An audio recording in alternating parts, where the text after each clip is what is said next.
Okay, so another imaging method that could be applicable to the respiratory system is what we call the gallium scans. All right. So here we actually basically look at the gallium scan as a nuclear medicine imaging test and its application in diagnosing various conditions of the respiratory system. That's just what this is. Okay, gallium scans.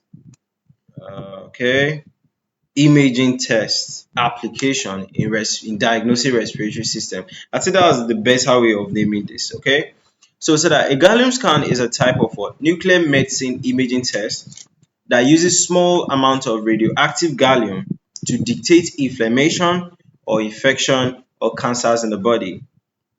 All right, so they are applicable to the respiratory system, not only the respiratory system, but here we are just talking about its application in the respiratory system since we are talking about diagnosis of the respiratory system.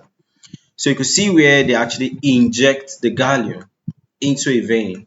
Okay, so it can spread to the body parts that it wants. Now when they take an image, it will form a contrast, making where you want to observe much more clearer for you.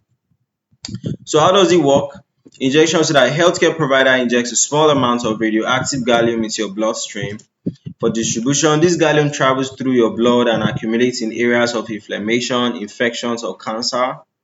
For imaging, after a few hours to a day, a special camera that's a gamma camera takes pictures of gallium that is distributed in your body.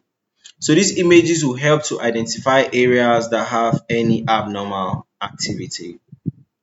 So for its uses in respiratory system, it's used in diagnosing infection, all right, infections like pneumonia, tuberculosis. It's used in identifying inflammation, so inflammations like what sarcoidosis, pulmonary fibrosis. It's also used in dictating cancer. So lung cancer, lymphoma can be dictated using what? This gallium scans, okay? So for preparation and procedure, for preparation, you may need to take a laxative before the test to clear your bowels. Okay. During the test, the injection may cause a slight sting, but the scan itself is actually painless. Okay. So the duration, the entire procedure, including the injection, takes just a few hours. So for risks, you are exposed to radiation and allergic reactions if you don't really like the gallium stuff that is injected into you. Okay.